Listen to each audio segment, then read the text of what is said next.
Selon toi, qui est le meilleur artiste urbain actuel au Congo-Brazzaville et quelle est la meilleure chanson? Pas selon moi. Selon les Congolais, déjà, le meilleur artiste actuellement, c'est Imra. C'est qui? Imra. C'est Imra. Imra, il est en Côte d'Ivoire. Non, le meilleur artiste congolais. Selon les Congolais. C'est quel Imra?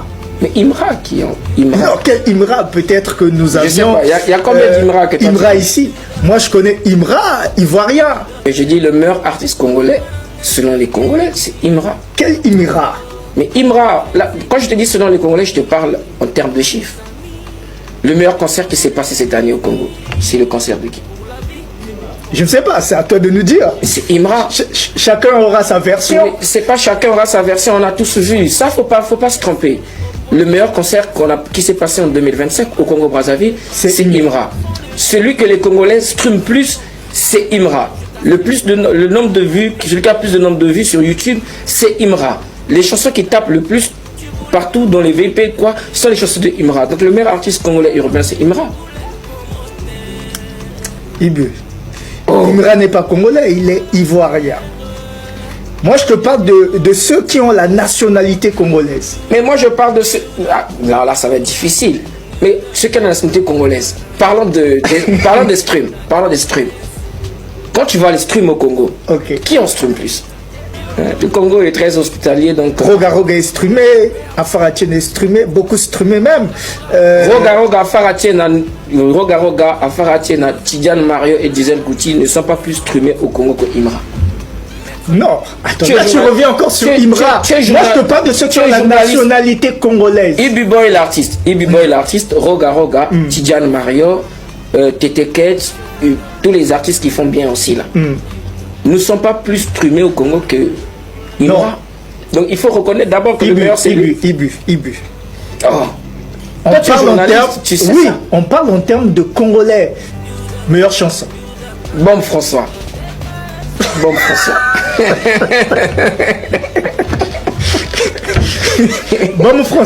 François et Outina Cameroun, les applaudissements. Moko. Voilà, continuez toujours de vous amuser. Vous voyez, non? Pendant que vous refusez le talent que Imra a dans votre pays, il y a certains pays qui ont déjà adopté Imra. Lui, là, il dit que Imra, c'est un Congolais. Donc, Imra n'est pas ivoirien. Pour lui, Imra, c'est un Congolais. Meilleur rappeur congolais. De temps à autre, vous dites Imra, vous essayez de comparer Imra et Djidjibé, patati, patata. Au Congo, Imra, il n'est pas ivoirien, il est congolais. Lui, il a si bien dit. Même ça, même le présentateur a dit de quel Imra est-ce que tu parles? Est-ce que tu parlais Imra ivoirien? Il dit non, Imra n'est pas ivoirien, Imra est congolais. Tous ceux-là qui disent que Imra est ivoirien, c'est la mauvaise nationalité, ils ne connaissent pas réellement l'origine de Imra. Il est congolais, il est le meilleur rappeur congolais. Donc, comprenez ça. Donc, la façon dont on dit souvent que le prophète n'est jamais reconnu chez soi, il est toujours reconnu ailleurs. La façon dont vous le repoussez là, c'est la façon dont certains autres pays là sont prêts à lui donner même la nationalité gratuite. Et vous serez surpris. Ne protégez pas Imra. Au Congo là, on l'a appris comme un Congolais. On l'a castré quelque part. C'est une pépite congolaise.